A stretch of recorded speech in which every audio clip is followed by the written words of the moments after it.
Everyone can write at least one good story. That's the belief which brings us together online to celebrate outstanding literary talent from the young writers in the Goulburn Valley. And so please, wherever you are, get comfortable as we bring you the youth and junior presentations of the Furphy Literary Awards.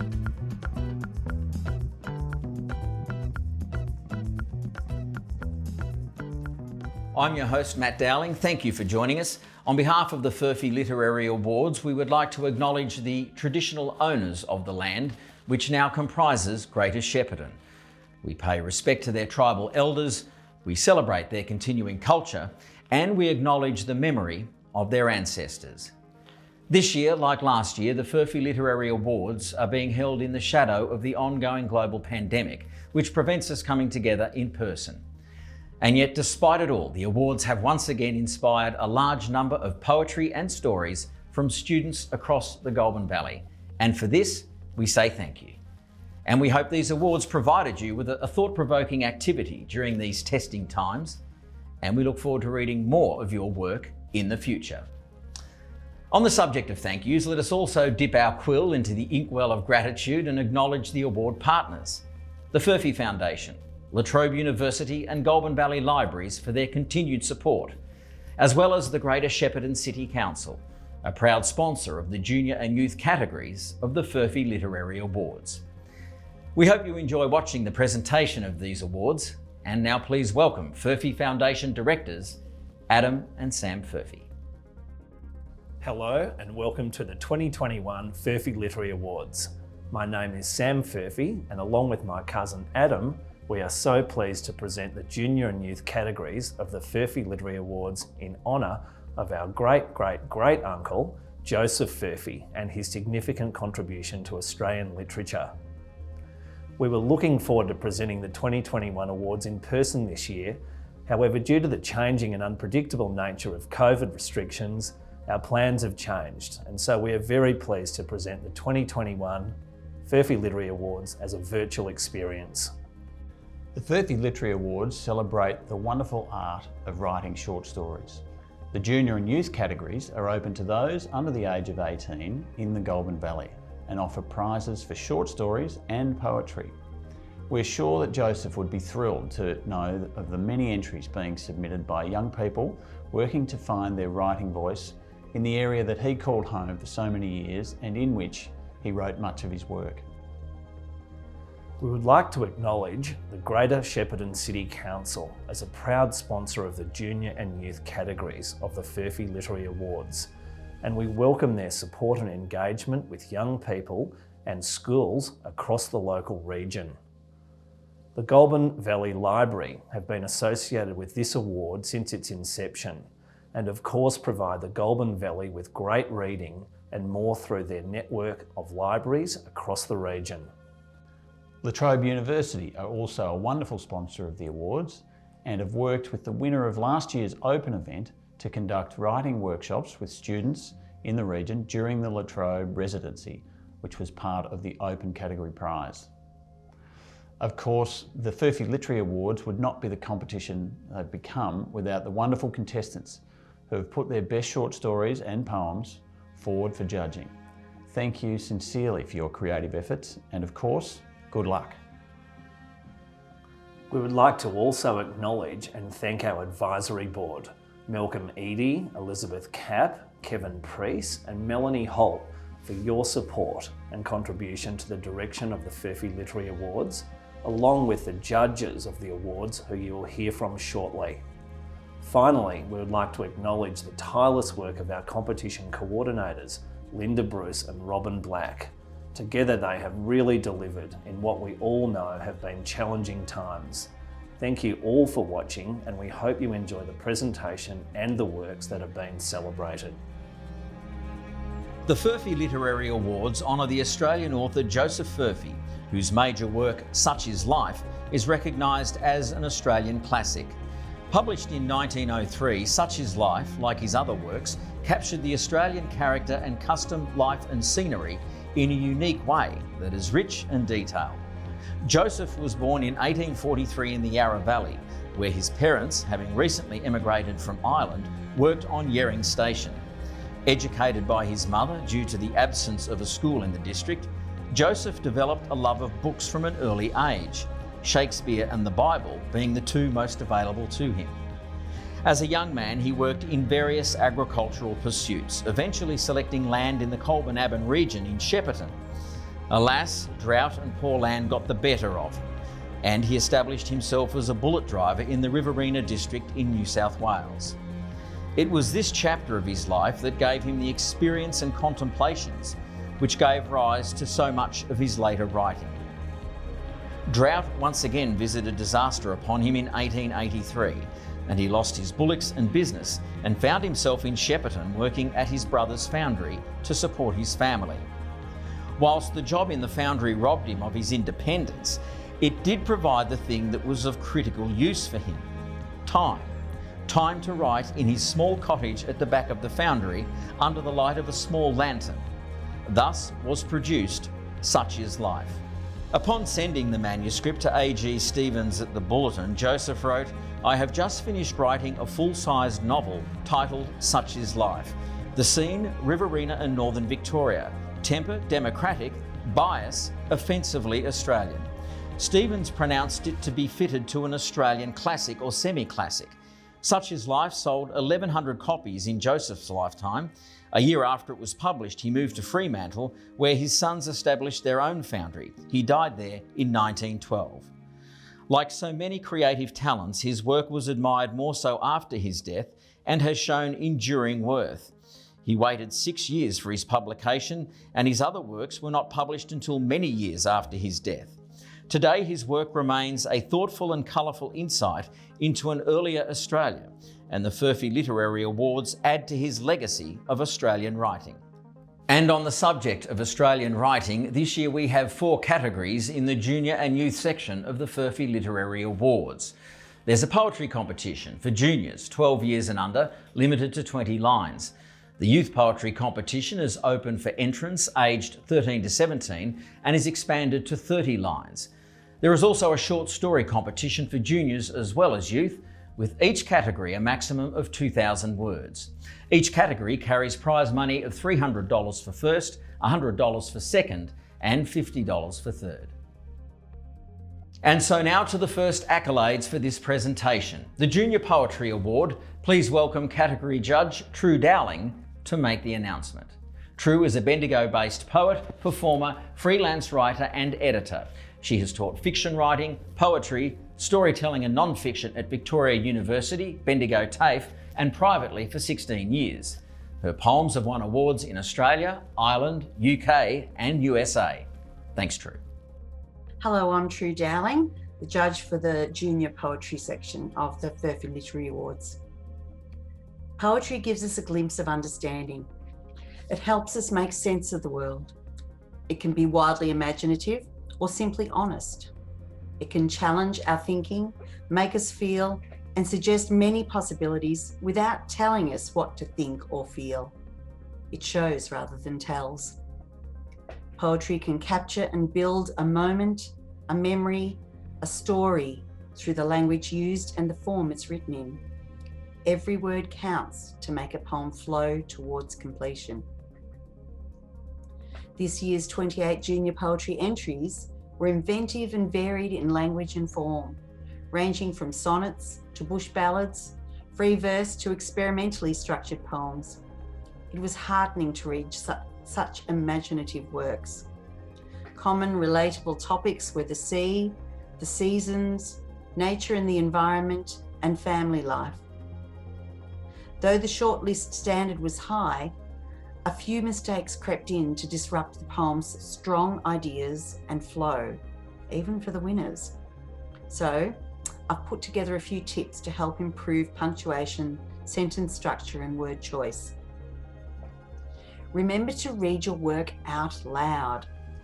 Naturally, pausing for a breath indicates where a comma, full stop, or line end is needed. Allow punctuation and line breaks to direct how to read the poem. Whether using punctuation or not, the general rule is to be consistent. At Breakfast does this well. It's clearer to write complete sentences in poems. Use a verb and make sure it links to its subject. Surf's up is a good example.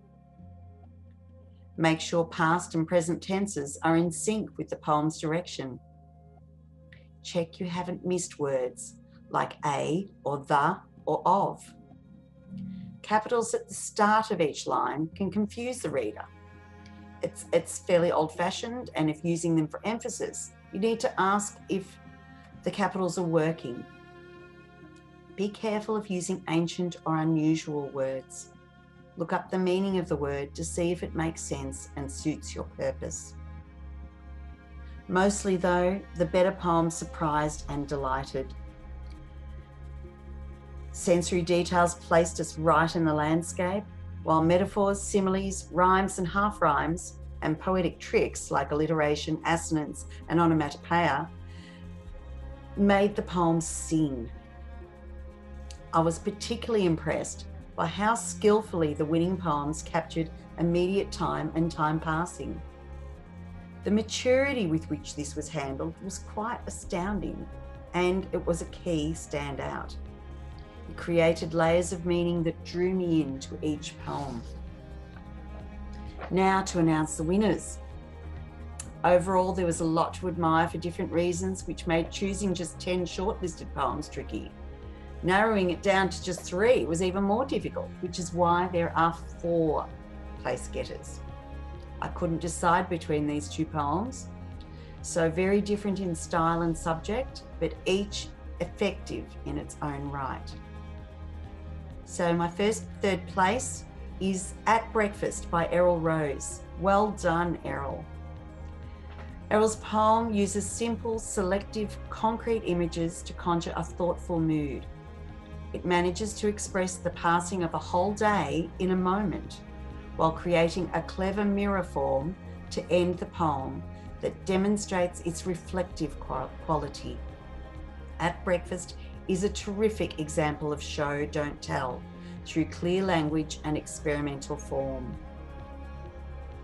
Equal third place goes to Orchard by Ideala Damien. Such lively work. Ideala's poem is full of sensory abundance, depicting orchard life with a rich earthiness we can feel, hear and drink in. Time moves between the seasons changing, daily actions and immediate incidences. We are involved in the story throughout. The ending, though abrupt, invites new possibilities. Second place is Surf's Up by Riley Worcester. Great stuff, Riley.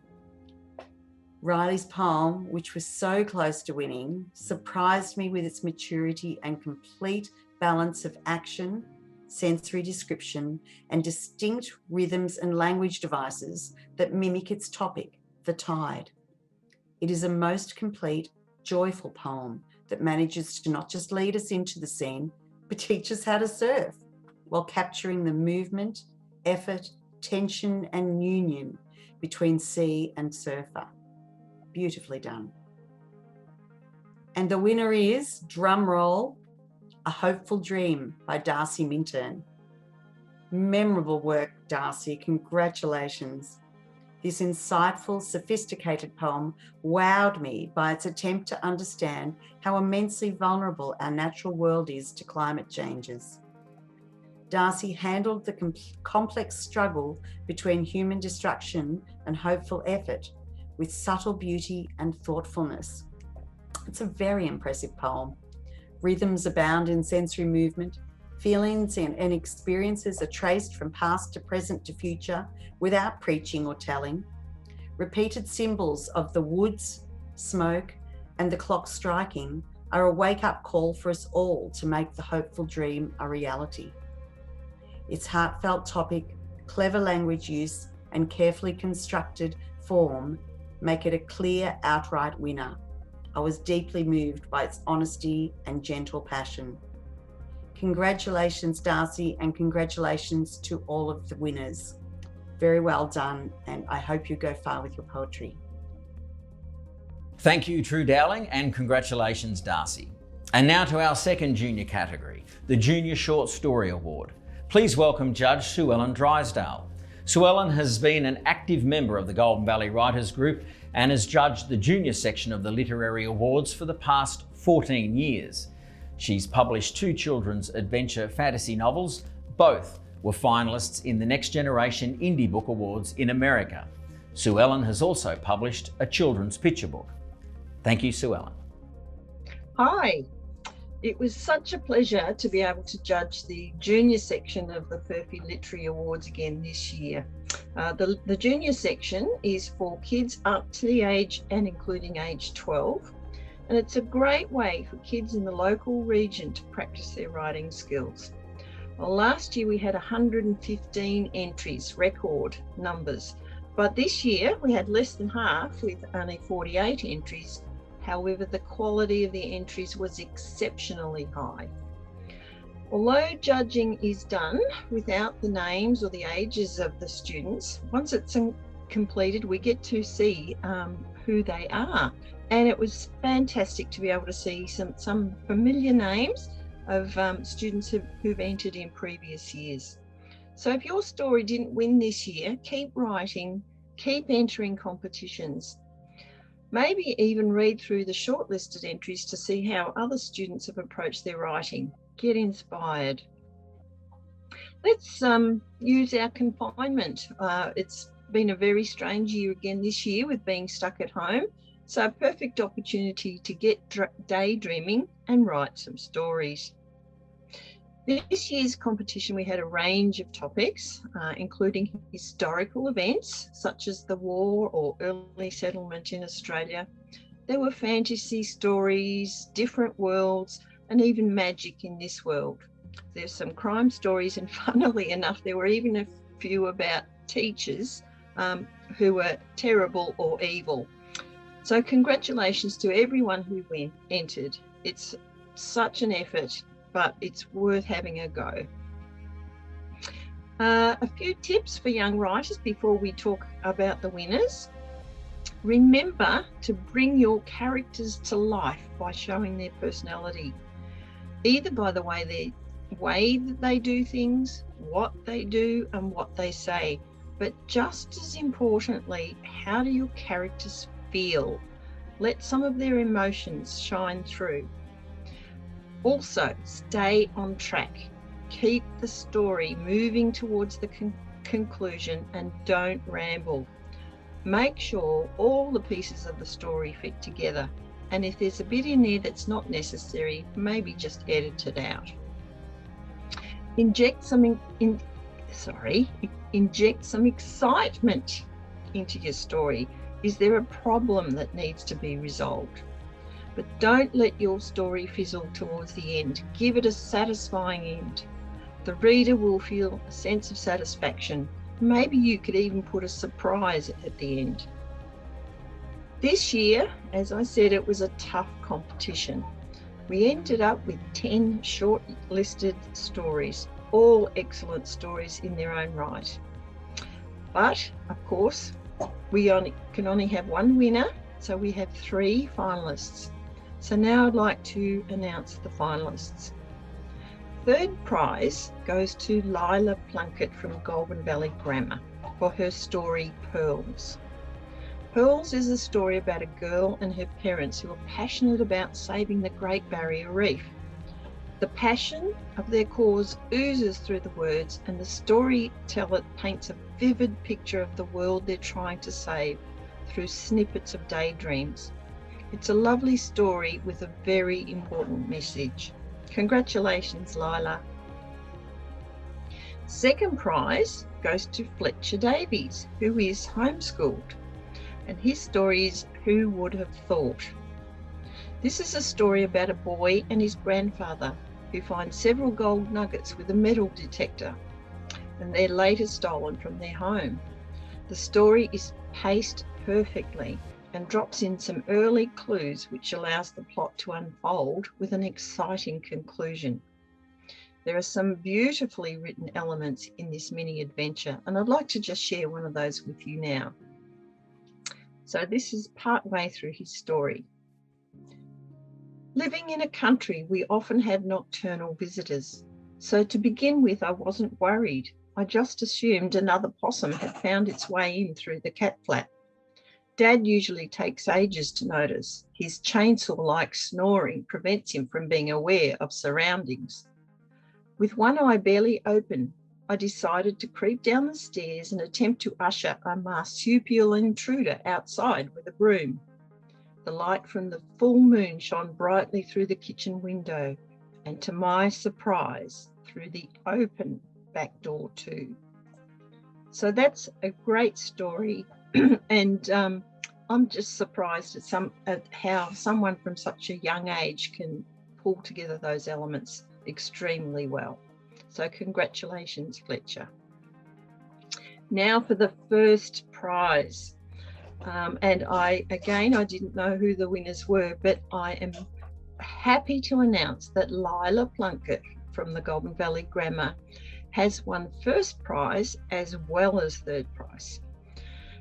Now, I was instantly drawn to this adventure, and I'd like to read out Lila's opening paragraph for her story, Ash and Embers. We should have left earlier. We all knew it. The sun rose in a sky the colour of blood and ash. A horrific sight it was, although the fear and darkness it caused was almost a relief to some, a warning to others. Some people knew they had left for good reason, others, though, realised that they had left it too late. The morning of the fire, I woke up and it was dark, 7 a.m. I wondered drowsily if I had the blinds closed or if my clock was broken. Finn, my older brother, groaned and rolled over. His eyes sprang open and he sat up straight. "Cassie, up now," he said. Now, that really gets you going, doesn't it? You want to find out what on earth is happening. So Ash and Embers illustrates vividly a family's encounter with bushfire and their realisation that they may never see their home again. This story evokes emotions of fear and trepidation as the family gather their important belongings and make a mad dash, possibly too late. Lila has woven a sense of urgency in her narrative as the main character tries to decide what to bring with her and what to leave behind. And I'll just read another little snippet from her story. I threw in a bunch of clothes that I didn't really bother to check. The ones on top were the ones I used most. I realised my hands were trembling. I wanted to scream. I slipped in my birthday cards from only a week ago that I didn't need, but they gave me a little hope. But mainly sadness. I was only 12. 12-year-olds aren't supposed to die. I stopped that train of thought and angrily reminded myself that I wasn't going to die. Not today. Gee, doesn't that make the hair on the back of your neck stand up? So in this story, Ash and Embers, the characters all come to life with their own parts to play in the escape and the feelings that flow with such a threat. It's a beautifully written story that pulls you right in and makes you hold your breath right to the very end. So congratulations, Lila, for taking out both third and first prize in this competition, and to Fletcher for his brilliant talent for expression. Finally, I'd really like to encourage all students out there in the Goulburn Valley region to make use of their spare time and dream up some exciting stories. So then get writing. Thank you. Thanks, Sue Ellen Drysdale, and congratulations, Lila. You're watching the youth and junior presentations of the Furphy Literary Awards. Robin Black is the judge of the youth poetry section. Robin is an Australian poet and short fiction writer. She is the president of the Goulburn Valley Writers Group and vice president of the Fellowship of Australian Writers Victoria. Robin is twice winner and subsequent judge of the Joseph Furphy Open Poetry Prize and has been shortlisted for the Overland Magazine Victoria University Short Story Prize, as well as several Alan Marshall Short Story Awards. Thank you, Robin. Despite the disruptions of COVID-19 over the last 18 months, it was pleasing that we still managed to receive almost 20 really good entries for the youth poetry section this year. Some of the pieces had obviously been written to a colour theme, much like last year. I would say at this time to those writers, good poetry is an ongoing learning. Once you have created quite good poems from those colour themes or another theme that you may have been given to work to, it's important about using that piece then to move forward and tease out perhaps another more tightly written poem. There were one or two pieces with very timely subjects, and whilst that's great, the poet needs to concentrate on writing a good whole poem, not just relying on a topic or a good idea to carry it. There was one poem with some amazing original lines, but it was a little haphazard and the poet really needed to work on it and bring it together more. There may be many drafts and quite a few versions before you've finished writing a good poem, and it's really important to read your work aloud. Often when we read something to ourselves that we've written, we read what we think we have written, not what we have actually written. There can be grammatical errors, there can be missing words and other little problems. That's why it's also important to get someone else to read your work. Now they may give you ideas and hints or even opinions, and you can choose whether to accept those or not. But it's still important to have that other set of eyes having a look at your work. Doesn't mean you have to take all of their hints on board, but especially with grammatical errors, etc., that can be really important. So after a lot of reading this year, here are the placings. Third place, For Him with Love by Kiara Devine. Cracking first line to open this poem. I love you like fire loves wood, rain loves clouds, and the sun loves a clear sky. I also love the stanza ending in, the love that we share is rare, the type that mothers tell their daughters as bedtime stories. It's not easy to write a good love poem without it being soppy or cliched, and Kiara has done a really good job of this one.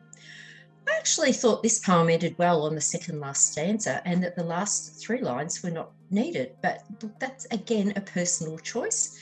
I thought it stood well enough without the last three lines, but you know, like I said, there can be many versions of your poem and drafts before you come up with what you think works exactly right for you. Second place is Dead City by Hayley Moffat. This poem totally shows us there is a student or a young person who's moved from a rural upbringing to the city, perhaps attending university, because that's really what came to mind when I read this. There are some great descriptions in this poem, very original ones. Musk of tractor, cyst-like urban acne. There was some repetition that worked well in a couple of lines as well. I felt lonely and alone walking down a hushed channel, but walking down Swanson Street realised I'm even more alone. And I have been waiting to leave the dead wheat paddocks forever, but to leave for a city just as dead. Well done, Hayley. Very good job on this poem. And I'm really pleased to announce the winner of the 2021 Furphy Literary Award Youth Poetry section is a poem called Fading by Zoe Di Paola. Zoe uses repetition in a unique way. The repetitive use of the word clock gives the poem a rhythm and also a lovely metaphor of the ticking of a clock. Meaning therefore accrues through repetition, which is one of the deep fundamentals of poetry. As the clock reads the hours, so too are we gently introduced to the place in time that this poem is taking. The glow of the bedside candle has dissolved into black. Gives you an idea of what time in years. A little further on, we learn that the male subject of the poem is a soldier and a family man by the lovely line, the body that has carried heavy artillery and loved ones in his arms. This poem shows rather than tells the story of a soldier slowly fading into death. And once again, the ongoing use of repetition gives it a rhythm and just a lovely feel. The clock reads 8, the room is neither awake nor asleep. The curtains dance with the wind of the night. The clock reads 9, the nurse enters the room. The words she speaks do not match the movements of her mouth, and so on. Terrific poem, Zoe. Well done to all of you, and well done to everyone who entered. It's really important to keep writing and entering, even if you don't place. And it was just wonderful to read all of the great work that we've got happening out there in our youth writers in the Goulburn Valley. Well done to everyone. Thank you. Thank you, Robin Black, and congratulations, Zoe. And now for the final prize, the Youth Short Story Award, being judged by John Lewis and Pauline Roberts. Pauline was the 2015 winner of the Creative Writing Prize at the Kingston Arts Blitz. John is a published author, columnist, and previous winner of the Joseph Furphy Commemorative Poetry Award. Thanks, John and Pauline. Hello, my name is Pauline Roberts, and I'm one of the 2 judges of the Youth Short Story section of the Furphy Literary Prize in 2021. With my co-judge, Mr. John Lewis, we thoroughly enjoyed reading the record number of entries we received in this section, and were impressed by the range of topics entered in this year's competition. This increase in participation is most pleasing, and John and I really hope that it continues into the future with not only the successful finalists, but the other young authors encouraging their friends and peers to participate in this excellent literary competition. It was very pleasing to see that so many budding authors had taken the trouble to carefully plot their stories and create some very believable characters who develop nicely within the constraints of the short story format. The list of finalists included some good, well-structured stories that provided the judges with both entertaining and thoughtful reading, and resulted in some lively discussion to arrive at the 3 prize winners. I'd now like to hand over to John to announce the 3rd place getter. Well, hello everyone. My name is John Lewis, and I have the enormous pleasure of announcing a 3rd place, which goes to Cadence Pang for her story Doll. Now, Doll is what you might call a classic horror story. And I don't know about you, but I've always found dolls a little bit creepy. Well, some of them. And this certainly comes to the fore with Cadence's story. It's very well written.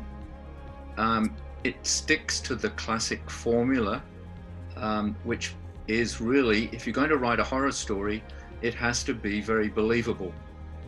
And it is believable.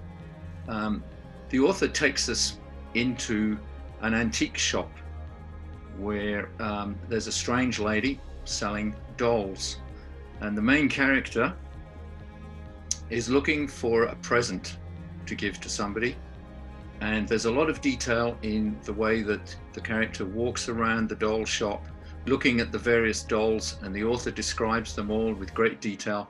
But there's something very strange about the lady, and when the main character picks out her doll to buy, she gets a very big reaction from the shop owner, who says, "Don't buy that one," which leads you to think, uh-oh, something is going to happen. And of course it does. She takes the doll home with her. I'm not going to spoil the story by telling you exactly what happens, but suffice to say that something occurs halfway through the story, and the author then very cleverly shifts the story to 2 different characters and a different location. Now this is very well done because it's all part of the story. It's not a sudden break. We follow the story through, and of course we follow the story into 2 fellows who are up to no good, and they find a doll in the grass. And what do? Well, of course they pick it up and they take it home with them. And of course we know that this story is going to continue with something frightening at the end of it. And it's a very well thought out story, and it's fast paced, and it's not too complicated. It's easy to read. The characters are real, and most important of all, it's very creepy. Congratulations to the winner of the 2nd prize in the Youth Short Story section of the Furphy Literary Prize, is Erin Hicks from Goulburn Valley Grammar School. Her story, A Precious Gift, was a lovely meander through the many emotions and colours of one's life, even if that life is one of a dewdrop. Erin has written this story so that the reader experiences the same sense of wonder as the dewdrop, encountering each new discovery as it falls on its path to Earth. Words for colours and senses appear as the raindrop explores this new world he has literally fallen into, and the reader finds themselves looking at their known world from an entirely different perspective, one that looks at the environment and its inhabitants as being very precious indeed. This is a gentle and contemplative story that creates and describes a beautiful natural world, with the final few sentences summing up the dewdrops and the reader's experiences very eloquently. For he holds the precious gifts of joys and wonderment. Spinning in the bath of sunlight, the little blue dewdrop whispers a thank you to his world for giving him hope and courage, and for reminding him that nothing in life should be taken for granted, for it truly is a precious gift. Congratulations, Erin. Well done. And I'll now hand back to John to announce our winner. Well, thank you, Pauline. Once again, it's my great pleasure to announce first prize in the 2021 Short Story Joseph Furphy Literary Award Youth category goes to Kai Easterbrook for their story, Permanence. Now, this story really struck me as incredibly mature. The first time I read it, I thought, is this really a teenager that's writing this? It deals with some pretty big topics in a very, very controlled, precise sort of way. And it operates on so many different levels that we don't question any of the story at all. We're taken along with it. And the control of the language and the use of metaphors and the detail and the emotion is done absolutely superbly. It's carefully controlled and nothing is overdone. And it's a pleasure to read. The author starts by taking us into a forest and